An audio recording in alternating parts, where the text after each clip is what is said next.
Hello guys, mag-adobo tayo ng atay ng manok. Ito guys, 1/4 kilo. Nilagyan ko na ng konting toyo, saka pamintang buo, konting asukal. Imamarinate ko muna yan ng isang oras. Tapos sinahanda ko na rin yung ricado natin. May bawang, sibuyas, luya, at saka sili.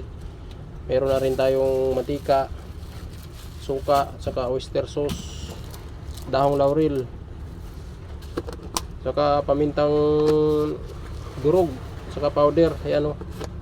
Yan yung ihalo natin sa adobo natin.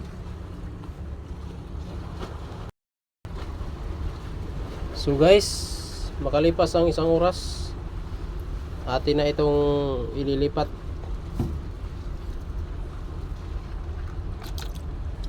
Dahil dito natin lulutuin.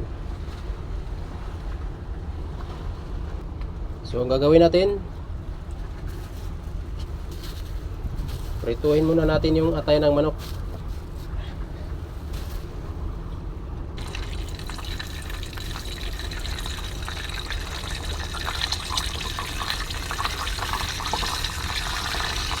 Para matanggal yung langsa. Ayan, mantika. Kapalsi.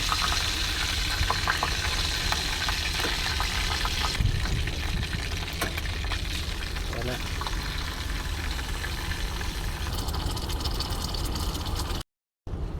So guys, ito, pwede na to.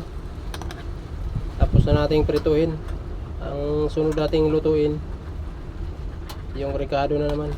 Gisahin muna natin yung ricado. Hindi na natin tanggalin yung matika na pinagprito arang atay. So ilalagay na natin yung bawang,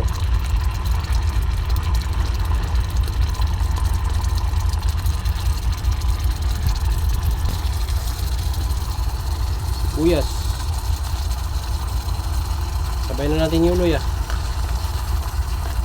pati sili para mabilisan. Hanguin natin ng hanguin. Yan, haluin natin ang haluin niya.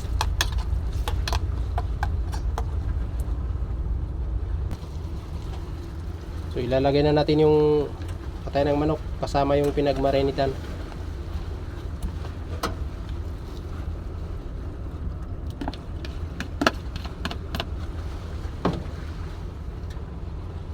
Yan, haluin na natin. Hindi na tayo maglalagay ng toyo. Bali dagdagan na lang natin ng konting tubig. Yan, kunti lang.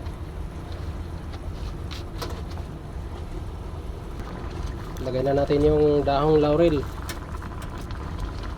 konting oyster sauce,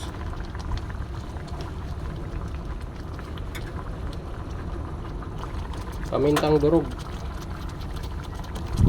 saka pamintang powder. Haluin lang muna natin. Hindi na tayo maglalagay ng asukal guys, kasi naglagay na tayo ng asukal doon sa pagmarinate natin. Kunting magic sarap lang lagay natin. Yan, tama na yan. So ang kulang niyan guys, suka na lang. Saka na natin ilalagay yung suka pagka malapit na siya maluto. Takpan muna natin. Pakuluin lang muna ng pakuluin hanggang sa lumapot yung sabaw niya. Pagka medyo malapot na, ayan, saka na natin ilalagay yung suka.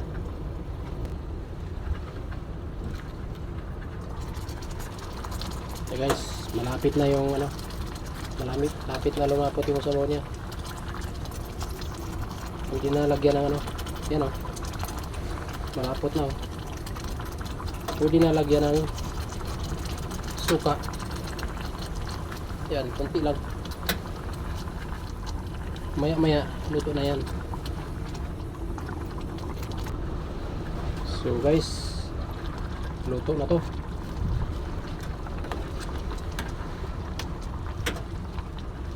So guys,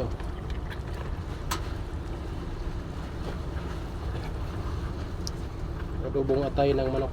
Yan.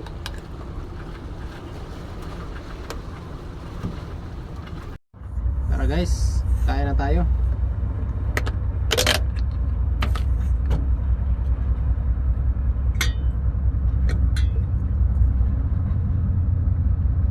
Ito guys, oh. Adobong atay ng manok. Tignan natin.